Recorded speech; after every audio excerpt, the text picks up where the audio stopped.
Hello दोस्तों, सबको नमस्कार। और सब बढ़िया ज़बरदस्त। मैं आशा करता हूँ कि आप लोग सब बढ़िया होंगे, मस्त होंगे, ज़बरदस्त होंगे। और ये जीके जीएस प्रैक्टिस सेट है। जीके जीएस प्रैक्टिस सेट में पहला क्वेश्चन देखते हैं। पहला क्वेश्चन है, निम्नलिखित में से किस पदार्थ का उपयोग हड़प्पा सभ्यता काल मोहर या मुद्राओं के निर्माण में मुख्य रूप से किया जाता था? तो इसका आंसर क्या हो जाएगा? शेलकड़ी या कांसा या तांबा या लोहा। तो क्या हो जाएगा इसका आंसर? शेलकड़ी हो जाएगा। ए नंबर सही है। बात करते हैं कांसा। अच्छा, कांसा जो है, कांस्य युगीन युगीन किसको बोलते हैं? कांस्य युगीन किसको बोला जाता है? वो बोला जाता है हड़प्पा सभ्यता को। जो हड़प्पा सभ्यता, इसको सिंधु सभ्यता भी बोलते थे। सिंधु सभ्यता को हड़प्पा सभ्यता बोलते हैं, कांस्य युगीन सभ्यता बोलते हैं। तीन नामों जानते हैं: सिंधु सभ्यता, हड़प्पा सभ्यता और कांस्य युगीन। क्योंकि कांस्य की खोज हो गई थी, इसलिए कांस्य युगीन। अच्छा, कांस्य में होता क्या क्या है? कांसे में होता है कापर और टिन होता है। कापर और टिन होता है वो तांबा और टिन होता है, उसको कांसा बोलते हैं। और जो तांबा होता है, कापर जिसको बोलते हैं, ये पहली धातु है जो मानव द्वारा प्रयोग की गई थी। जो तांबा होता है। ठीक, तो हमारा आंसर क्या हो जाएगा? ए नंबर सही है। जो लोहा है, लोहा जो है नवपाषाण काल में इसका प्रयोग सबसे पहले जो है औजार बनाने में किया गया था, लोहा का प्रयोग। अब बात करते हैं, अच्छा कुछ इसमें क्या होते हैं, केवल आपको सिंपल क्वेश्चन मालूम होने चाहिए, मतलब कि उसके नाम, जैसे हड़प्पा कालीन के नाम। जैसे उत्तर प्रदेश में क्या बोलते हैं? जो हड़प्पा कालीन सभ्यता में खोज हुई थी, तो उत्तर प्रदेश में कहाँ पर? आलमगीरपुर। आलमगीरपुर ये उत्तर प्रदेश में है। और मांग, मांग जो कहाँ है? ये जम्मू कश्मीर में है। जम्मू कश्मीर में है। सुत कांगेडोर ये पाकिस्तान में है। और दैमाबाद ये महाराष्ट्र में है। मैंने क्या बोला कि सिंपल क्वेश्चन पूछ लेता है कि अगर तुमसे पूछ लिए दैमाबाद कहाँ उपस्थित है, तो ये महाराष्ट्र में है। सुत कांगेडोर कहाँ है? पाकिस्तान में है। मांग कहाँ है? जम्मू कश्मीर में है। और आलमगीरपुर कहाँ है? उत्तर प्रदेश में है। तो ये कुछ ऐसे मतलब जो है नाम पूछ करके क्वेश्चन बना सकता है। और इम्पॉर्टेंट क्वेश्चन है, मतलब उनके नाम है। जैसे पूछ लिया जाए कालीबंगा, कालीबंगा। अब मैं अंदर, मतलब जो है क्वेश्चन के अंदर नहीं जा रहा हूँ मैं, केवल आपको नाम बताना है।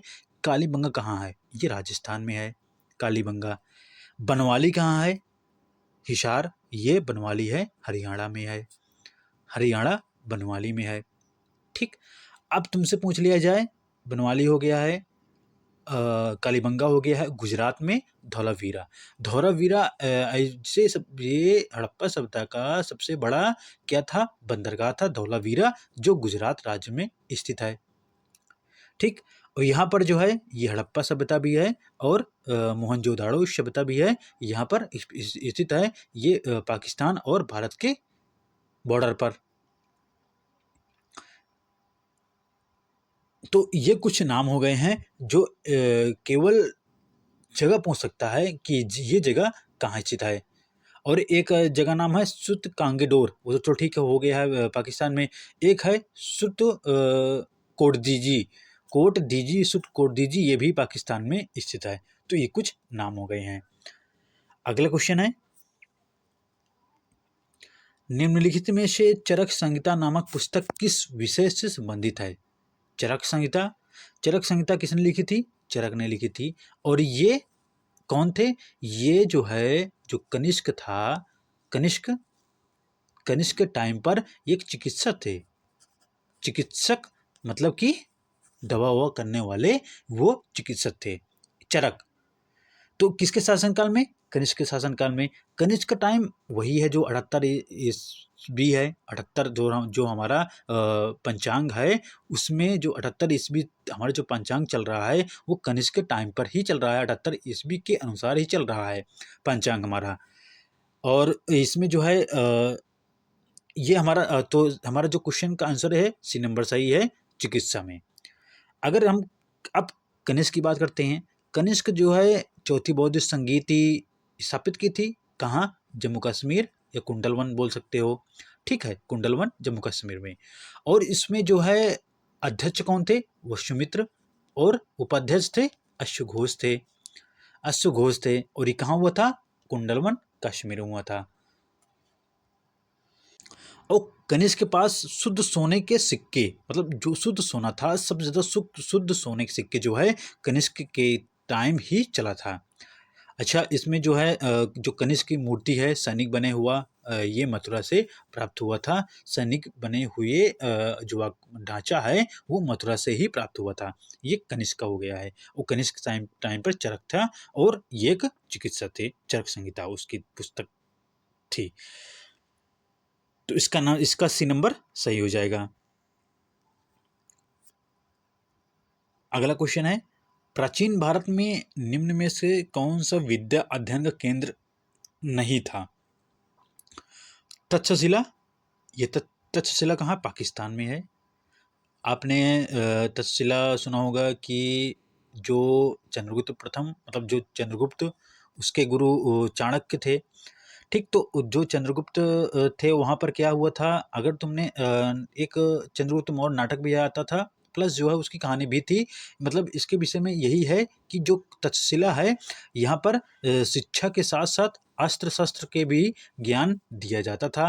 प्लस जो है इसमें जो है यहाँ पर जैसा पूरी एक सैनिक ने तैयार की जाती है, पूरा जो है उसी तरह जो है यहाँ पर ट्रेनिंग होती थी। तक्षशिला जो है आज की डेट में पाकिस्तान में है। पाकिस्तान में है, और यहाँ पर चंद्रगुप्त ने पढ़ाई की थी, और वहाँ पर शिक्षा ग्रहण किए थे। तो ये प्राचीन भारत में कौन सा विद्या नहीं है? ये तो ठीक है, तक्षशिला था। विक्रमशिला किसने? जो पाल वंश में धर्मपाल हैं, विक्रमशिला उसने स्थापना की थी। विक्रमशिला की स्थापना किसने की थी? जो धर्मपाल है। तो ये भी था, विक्रमशिला भी था। और नालंदा विश्वविद्यालय, नालंदा विश्वविद्यालय किसने स्थापना की थी? नालंदा विश्वविद्यालय की स्थापना कुमारगुप्त ने की थी। कुमारगुप्त में जो गुप्त वंश के शासक थे, कुमारगुप्त ने। और इसमें जो है जो बौद्ध धर्म, जो बौद्ध भिक्षु थे, वहाँ उनको जो है शिक्षा देने का काम नालंदा विश्वविद्यालय, जो बिहार राजगीर में उपस्थित है। और अभी जो है करंट अप में जो हमारे देश के प्रधानमंत्री नरेंद्र मोदी हैं, उन्होंने वहाँ पर जो है कैंपस का उद्घाटन किया है। नालंदा विश्वविद्यालय कैंपस का उद्घाटन किया है। कहाँ? राजगीर, वही बिहार में स्थित है, नालंदा विश्वविद्यालय है। और जो कौशाम्बी है, ये वत्स की राजधानी कौशाम्बी है। जो वत्स तुमने सुना होगा कि जो वत्स है, 16 महाजनपद थे, जिसको बोलते थे अग्यंतर निकाय बोलते थे, वही है कौशाम्बी। वत्स की राजधानी है कौशाम्बी। तो हमारा डी नंबर सही हो जाएगा। कौशाम्बी बिल्कुल नहीं है, विद्या की ये एक 16 जनपद की राजधानी थी। कौशाम्बी वत्स जो 16 जनपद में आता है, उसकी राजधानी थी। ठीक, तो इसमें डी नंबर सही हो जाएगा।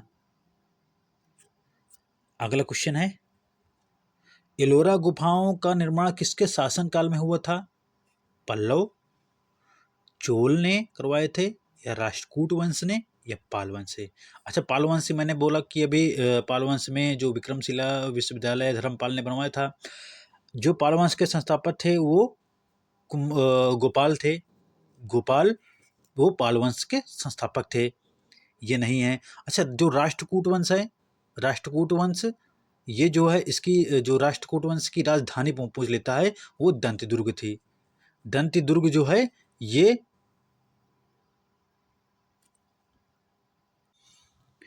जो दंत दुर्ग, मैंने गलती से ये संस्थापक थे। ये राष्ट्रकूट वंश के संस्थापक दंत दुर्ग थे, और उसकी राजधानी थी मानखेत। मानखेत उसकी राजधानी थी राष्ट्रकूट वंश में।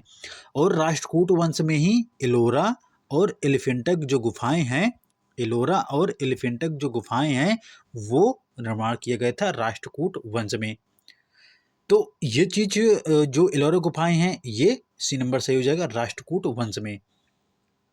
अच्छा, इसमें जो एलोरा है, एलिफेंटा, ये है कहाँ? ये महाराष्ट्र में है। एलोरा है या एलिफेंटा कर सकते हो, ये महाराष्ट्र में ये गुफाएं मिलेंगी। और इसमें जो है ये खास बात है कि ये बौद्ध धर्म से ही संबंधित है। बौद्ध है, जैन है, और विष्णु भगवान और जो शिव भगवान हैं, इनकी भी मूर्ति वहाँ पर मिलती है एलोरा के गुफाएं में, और ये औरंगाबाद महाराष्ट्र में स्थित है। अगला क्वेश्चन है,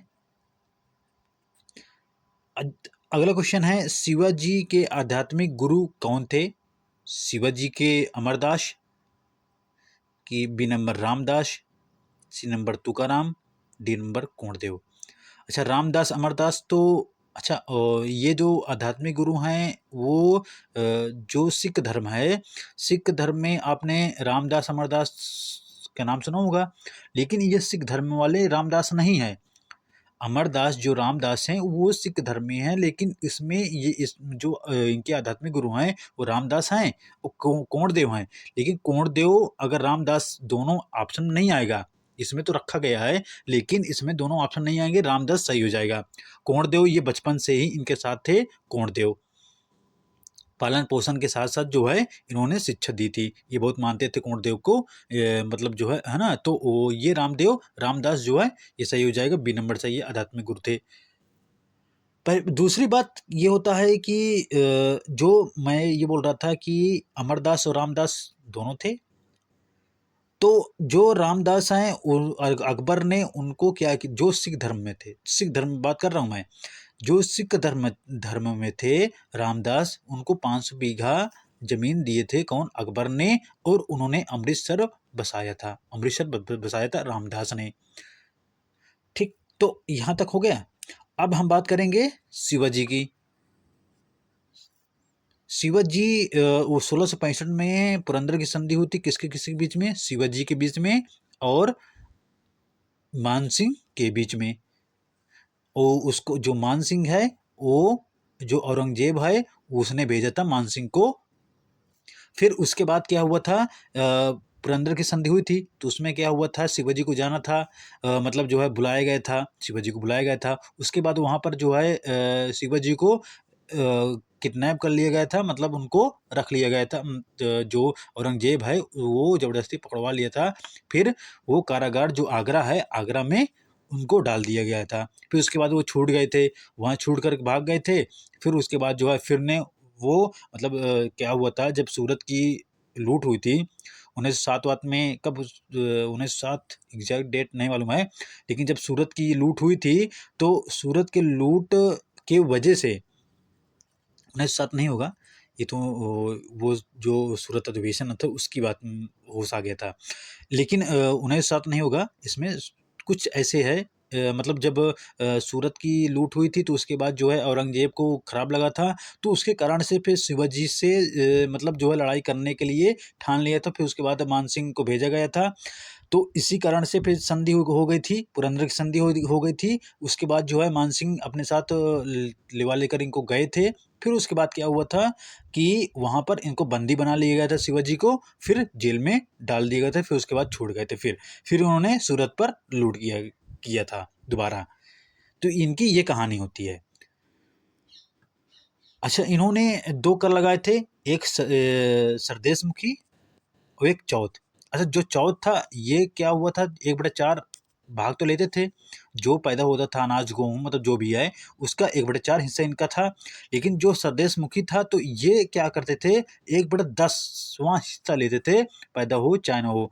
लेकिन ये एक मतलब जो है लोगों में बड़ा ही खराब लग रहा था कि ये जो टैक्स है ये नहीं लिया जाना चाहिए था, ये स्वदेश मुखी।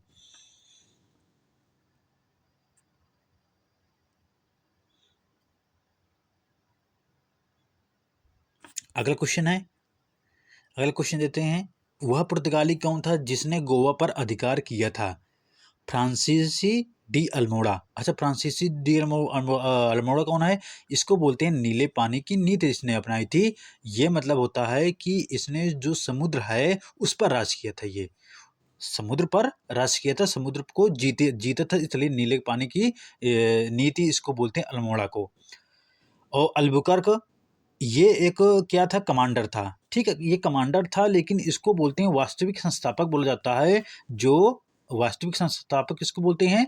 अल्बुकर्क को बोलते हैं।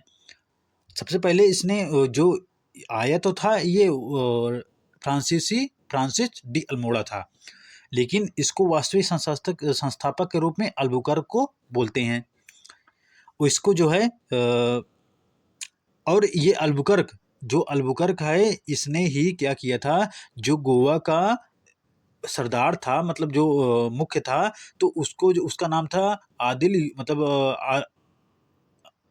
आदिल यूसुफ, नहीं यूसुफ आदिल शाह था। गोवा का जो सरदार था यूसुफ आदिल शाह था, उसको हरा करके गोवा अधिकार कर लिया था। तभी आपने हिस्ट्री में मतलब जो है सुना होगा कि जो गोवा है वो पुर्तगालियों के अंदर आया, मतलब उनके अंतर्गत आया। जो पुर्तगाली थे उनको जीता गोवा को, फिर सबसे लास्ट तक पुर्तगाली 1961 तक जो है पुर्तगाली फिर छोड़ के गए थे। 1961 में जो गोवा है उस पर अधिकार उनका खत्म हो गया था पुर्तगालियों का 1961 में, और ये ऑपरेशन विजय के द्वारा पुर्तगाली गोवा को छोड़े थे। वास्को डी गामा की बात करते हैं। वास्को डी गामा यही है जो भारत की खोज किया था। वास्को डी गामा जो 1498 में भारत आया था, और वास्को डी गामा जो है मसालों के लिए ही आया था भारत, और यहाँ पर जो मसाले थे इसका 60 गुना वहाँ पर जो है, जो अपने देश यूरोप था वहाँ पर 60 गुना, मतलब अगर मान लो यहाँ पर 1 रुपये का मसाला लेकर जाता है, वहाँ 60 रुपये बेचा था। तो इसका मतलब अगर 1000 रुपये मतलब 100 रुपये लेके जाएगा तो कितना हो जाएगा, 60,000 हो जाएगा। अगर 1000 लेके जाएगा तो क्या हो जाएगा, 60,000 हो जाएगा, नहीं 6 लाख हो जाएगा। मतलब 60 गुना मतलब होता है कि लाख में पहुंच जाएगा। अगर 1000 में ले जाएगा तो वहां पर 6 लाख में पहुंचा देगा। तो 60 गुना वहां पर बेचता था वास्को डी गामा। और जो पुर्तगाली थे, पुर्तगाली क्या लेकर गए थे, मतलब इन्होंने जो है प्रिंटिंग प्रेस छोड़कर गए थे, और इन्होंने जो है जो तंबाकू है, तंबाकू पुर्तगालियों ने ही शुरू किए थे, तभी तंबाकू यहाँ प्रचलित हो गया था। अगर अच्छा जो भारत में तंबाकू है ये सबसे ज़्यादा कहाँ मिलता है, गुंटूर आंध्र प्रदेश में तंबाकू मिलता है। अच्छा तंबाकू में निकोटीन पाया जाता है, अच्छा जो करंट है, करंट में मैं अगर जाऊं तो जो तेलंगाना सरकार है तो तेलंगाना सरकार ने गुटखा या पान या तंबाकू में रोक लगाने वाला पहले राज्य है तेलंगाना सरकार। तेलंगाना सरकार ने अभी जो है इसमें जो है रोक लगा दी है। अच्छा जो गुटखा है उसका जो ब्रांड एम्बेसडर हैं, तुमने देखा होगा कि अक्षय कुमार, 3 लोग हैं, शाहरुख खान है, अजय देवगन है, 3 लोग जो है इसके ब्रांड एम्बेसडर हैं, जो पान विमल मसाला है। तो ये इससे कुछ संबंधित करंट अफेयर भी हो गया। अगला क्वेश्चन है हमारे धर्म रसोई घर में है, हमारे भगवान खाना बनाने के बर्तन में है, आज हिंदू धर्म मत छुओवाद बन गया है। इनका मतलब जानते हो क्या होता है कि छुआछूत की बात इसमें हो रही है। ठीक, तो ये जो कथन है ये किसका कथन है, रामकृष्ण परमहंस। अच्छा जो स्वामी विवेकानंद हैं, तो इसका तो ठीक है, बी नंबर सही हो जाएगा, स्वामी विवेकानंद हो जाएगा। लेकिन जो रामकृष्ण परमहंस की स्थापना मतलब जो है, हाँ स्थापना किसने की थी, स्वामी विवेकानंद 1897 में की थी। अच्छा जो अमेरिका का शिकागो शहर है, 1893 में स्वामी विवेकानंद ने वहाँ पर जो है धर्म सम्मेलन किया था। तो उसके बाद जब आए थे भारत 1897 में, ये मतलब वापस आए तो रामकृष्ण मिशन जो रामकृष्ण परमहंस की स्थापना की थी, और ये स्वामी विवेकानंद ने 1897 में। और रामकृष्ण परमहंस मतलब इनके जो गुरु थे वो गदोधर चट्टोपाध्याय उनका नाम था। अच्छा स्वामी विवेकानंद का नाम क्या था, मूल नाम क्या था, ये नाम था नरेंद्र नाथ दत्ता था इनका मूल नाम। अच्छा जो स्वामी विवेकानंद का नाम किसने रखवाया था, ये अजीत सिंह, जो खेतड़ी का अजीत सिंह है, उन्होंने ये नाम रखा था स्वामी विवेकानंद। स्वामी की उपाधि उन्होंने दी थी। अच्छा कुछ उपाधियां हैं जैसे उपाधि से होश आ गया था। जैसे गांधी जी को उपाधि किसने की, मतलब महात्मा की, जो गांधी जी हैं उनके महात्मा की उपाधि किसने दी थी? ये रविन्द्रनाथ टैगोर ने। अच्छा, गुरुदेव की उपाधि किसने दी थी? गांधी जी ने गुरुदेव को रविन्द्रनाथ टैगोर को दिया था। अच्छा, जो हिटलर है वो उपाधि नेताजी को दी थी। किसको? सुभाष चंद्र बोस को नेताजी बोला था, हिटलर ने बोला था। तो ये कुछ उपाधियां हो गई हैं। अब आते हैं अगले ऑप्शन में। ये तो इसका आंसर क्या हो गया है? बी नंबर सही है। दयानंद सरस्वती, जो 1875 में आर्य समाज की स्थापना करते हैं, दयानंद सरस्वती, और इनका मूल नायक क्या है? पत्रिका है मूल नायक। तो इसका आंसर बी नंबर सही है। अगला क्वेश्चन देखते हैं। वे राष्ट्रीय नेता कौन थे जो 1925 में सेंट्रल लेजिस्लेटिव असेंबली के अध्यक्ष निर्वाचित हुए थे? ये बात थी 1925 में। अच्छा, मोतीलाल नेहरू जो है स्टार्ट कर दिए थे 1924 से ही। क्या कर दिए थे? इन्होंने बोला था कि जो है हम संविधान बना लेंगे, हम संविधान का निर्माण कर लेंगे। फिर उसमें जो है ये लोग चुनाव लड़े भी थे। तो ये सबसे पहले जो है सेंट्रल लेजिस्लेटिव असेंबली था, तो 1925 की बात है। उसमें विट्ठल भाई पटेल उसके अध्यक्ष निर्वाचित हुए थे। सबसे पहले ये विट्ठल भाई पटेल जीते हुए थे। अच्छा, इसमें वल्लभ भाई पटेल से कंफ्यूज ना होना।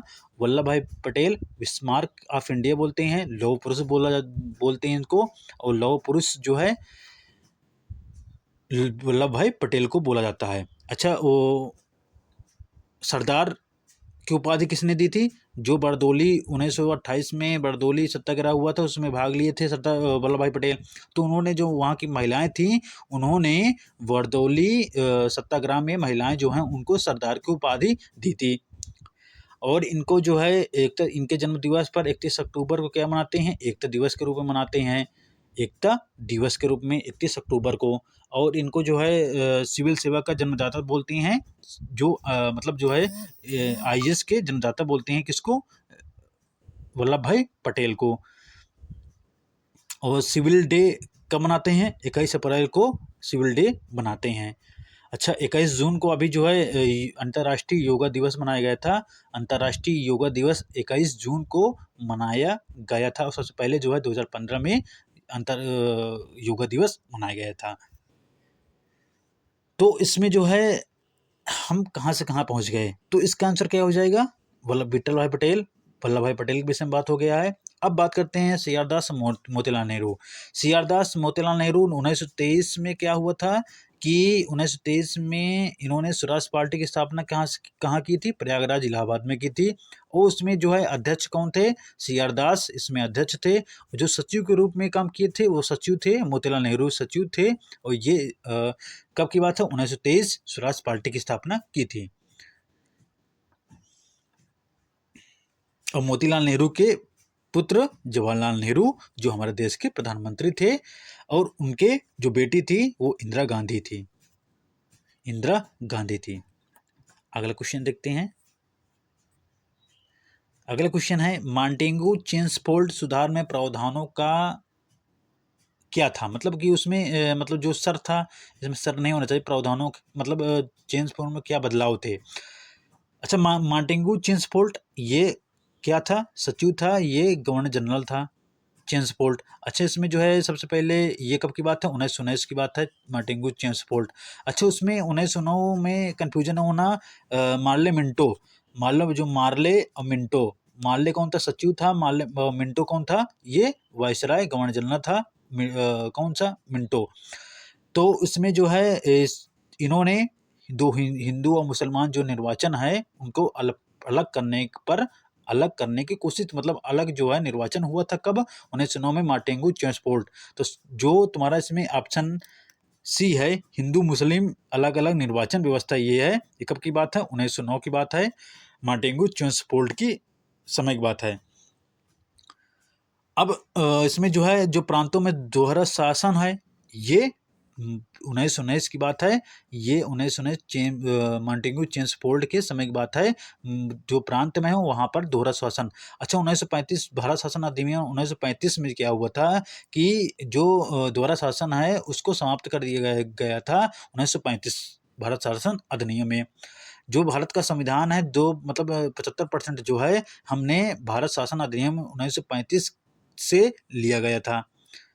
उसमें जो चीज़ें हैं कॉन्स्टिट्यूशन में 75% हमने लिए थे 1935 से, उसके आधार पर शासन चला था। अच्छा, राज्यपालों की वीटो इसका कोई मतलब नहीं है, तो हमारा आंसर क्या हो जाएगा? प्रांतों में दोहरा शासन हो जाएगा। अगला क्वेश्चन है, संविधान की 11वीं अनुसूची में निम्नलिखित में से क्या सम्मिलित है? 11वीं अनुसूची में, अच्छा, राज्य के नीति निर्देशक सिद्धांत, ये किस आर्टिकल में आते हैं? ये 36 से 51 में आते हैं। 36 से 51 भाग 4 में, भाग 4 में आते हैं। भाग 4 हो जाएगा 36 से 51 नीति निर्देशक तत्व। और ये कहाँ से लिया गया था? आयरलैंड से लिया गया था नीति निर्देशक तत्व। अच्छा, पंचायत कार्यक्रम जो है ये 11वीं अनुसूची है, और ये 73वें संविधान संशोधन द्वारा 1994 की बात है। तो ये पंचायत है। अगर ये बोल दिया जाए कि नीति निर्देशक तत्व में जो डीपीएसपी है, उसमें आर्टिकल 40 में ये ग्राम पंचायत की बात की गई है। ग्राम पंचायत की बात आर्टिकल 40 में की गई है। तो इसका आंसर क्या हो जाएगा? ग्रामीण अनुसूची में ये बी नंबर सही है। जो मूल अधिकार है, तो मूल अधिकार भाग 3 में आते हैं, और ये कहाँ से लिया गया है? यूएसए से लिया गया है, क्योंकि मूल अधिकार यूएसए से लिया गया है। और जो मौलिक कर्तव्य है वो रूस से लिया गया, रशिया से लिया गया है मौलिक कर्तव्य को, यूएसएसआर। और ये जो मूल कर्तव्य है, मूल अधिकार और मूल कर्तव्य, ये जो 42 संविधान संशोधन द्वारा 1976 को स्वर्ण सिंह समिति के द्वारा जो है इसको जोड़ा गया था मूल कर्तव्य को। ये भाग मतलब ये 51 का में, जो 36 51 का में है, ये 4 भाग 4 का में है, ये मूल कर्तव्य है। और मूल कर्तव्य जो है 10 थे, फिर 11वां को जोड़ा गया था 2002 में जोड़ा गया था, 11वां मूल कर्तव्य को जोड़ा गया था। अगला क्वेश्चन है, सरकारी समिति की किस विषय वस्तु संबंधित जो सरकारी समिति है वो अप्रत्यक्ष कर या कर सुधार? अच्छा, जो कर सुधार वो चलैया समिति है। चलैया समिति जो टैक्स कर है वो चलैया समिति के सुझाव पर आए। जो केंद्र राज्य संबंध है ये है। जो केंद्र राज्य संबंध है ये जो सरकारी लिखा है ना, सरकारी आयोग है, ये सरकारी समिति है जो केंद्र राज्य संबंध है। अच्छा, जो समवर्ती सूची है 7वीं अनुसूची में दिया गया है, जो अनुसूची है वो 3 अनुसूची है, राज्य सूची। तो इसका आंसर क्या हो जाएगा? सी नंबर सही है।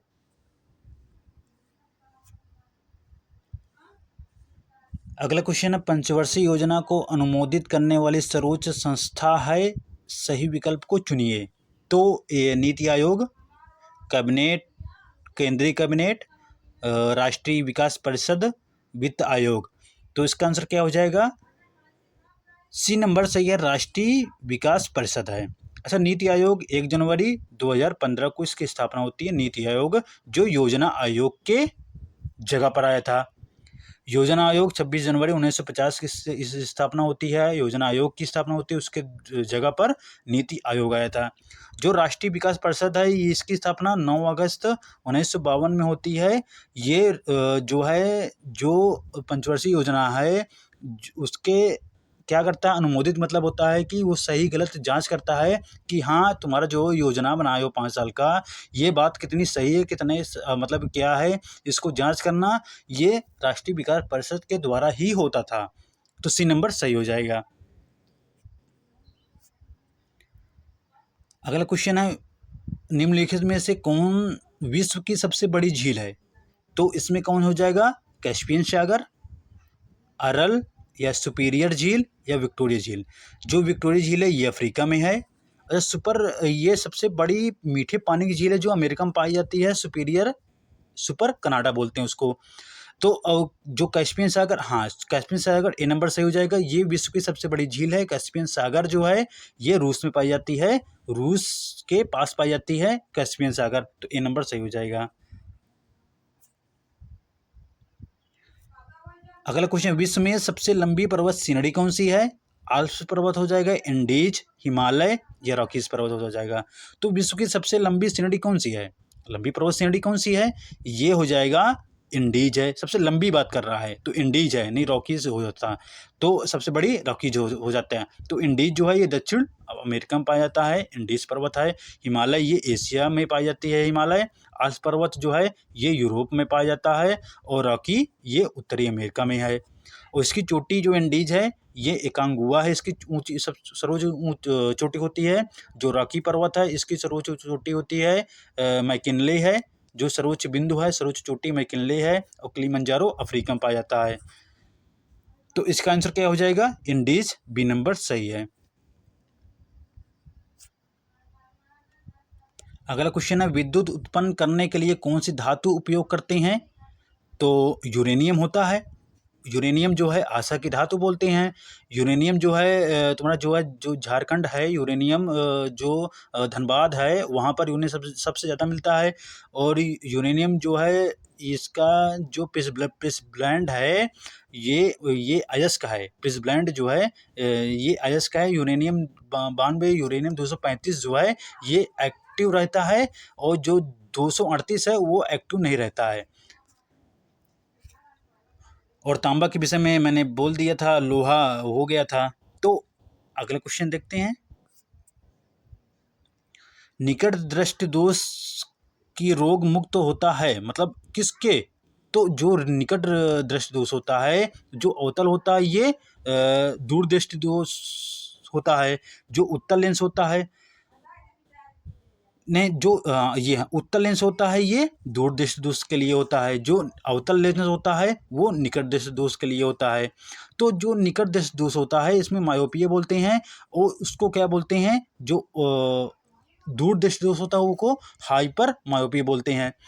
तो मैं जो निकट है इसमें क्या होता है, निकट की वस्तु दिखाई देती है, दूर की वस्तु नहीं दिखाई देती है, ये चीज़ होता है। तो इसका आंसर क्या हो जाएगा हमारा? अवतल, ए नंबर सही है।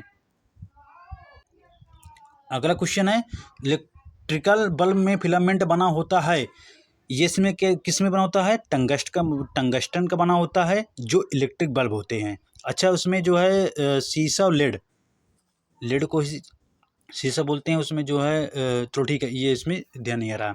तो इसका आंसर क्या हो जाएगा? ए नंबर सही है। नाइक्रोम क्या होता है? नाइक्रोम जो हीटर होता है उसमें नाइक्रोम लगा होता है। ग्रेफाइड ये कार्बन का अप्रूफ होता है, ग्रेफाइड।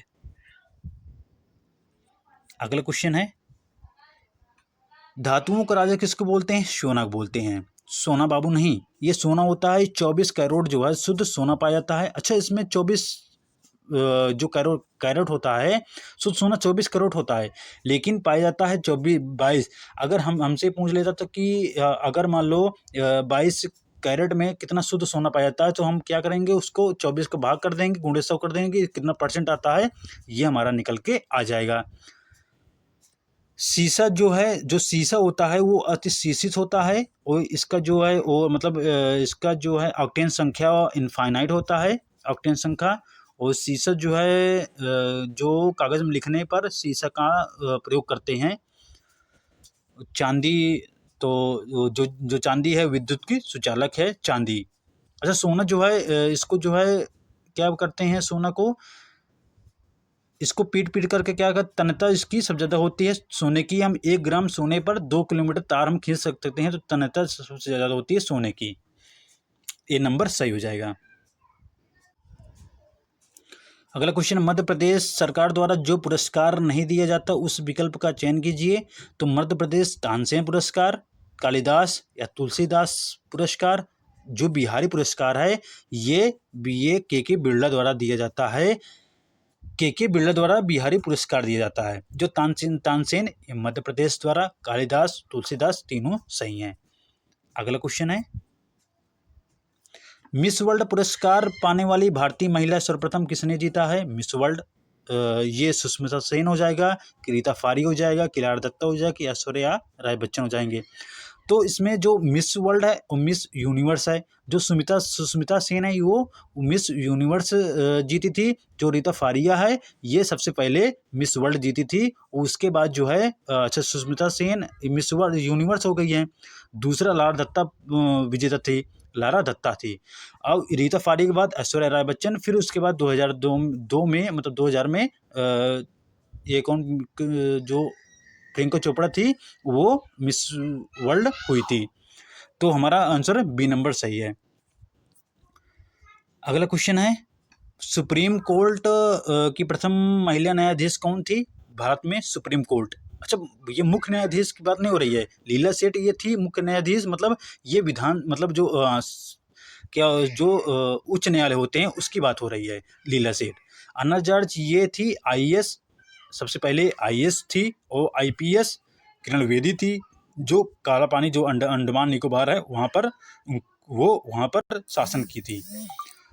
इसमें फातिमा बीबी जो है, फातिमा बीबी जो है ये सरोज, हाँ ये जो है फातिमा बीबी हो जाएगी, सुप्रीम कोर्ट की न्यायाधीश थी। सी नंबर सही है। राधाबाई शुब्बारायन ये सांसद थी, सबसे पहले महिला सांसद थी राधाबाई शुब्बारायन थी, महिला सांसद थी। अगला क्वेश्चन है, उच्चतम न्यायालय के न्यायाधीशों की सेवानिवृत्ति कब होती है? ये 65 वर्ष हो जाएगा। ये नंबर बिल्कुल सही है। जो उच्चतम न्यायालय है वो न्यायाधीश सेवानिवृत्ति, अच्छा ये 65 वर्ष होता है, उच्चतम न्यायालय है। दूसरी बात, ये किस आर्टिकल में है उच्चतम न्यायालय? 124 आर्टिकल में है। और इसकी स्थापना कब होती है? 28 जनवरी 1950 को इसकी स्थापना होती है। उच्चतम मतलब सर्वोच्च न्यायालय की स्थापना होती है। किस आर्टिकल में आता है, इसकी स्थापना कब होती है? ये क्या होता है, सिंपल क्वेश्चन होते हैं, और ये 65 वर्ष होता है। अच्छा, इसमें जो 55 है इसमें 55 मतलब अगर वर्ष, चलो ठीक है 65 वर्ष है, अगर 55 आर्टिकल मैंने बोल दिया तो फिर क्या हो जाएगा? जो 55 आर्टिकल है ये राष्ट्रपति से संबंधित है, लेकिन राष्ट्रपति से क्या संबंधित है?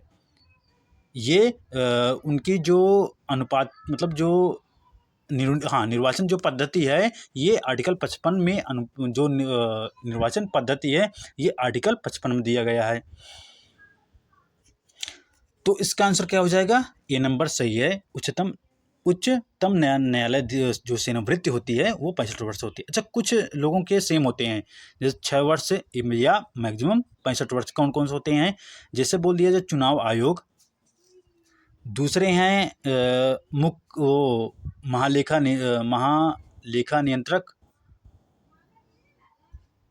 महानियंत्रक लेखा परीक्षक होते हैं, वो 6 वर्ष 65 वर्ष होता है। और 5 वर्ष 65 वर्ष होता है, किसकी एज होती है? वो होते हैं अटॉर्नी जनरल होते हैं।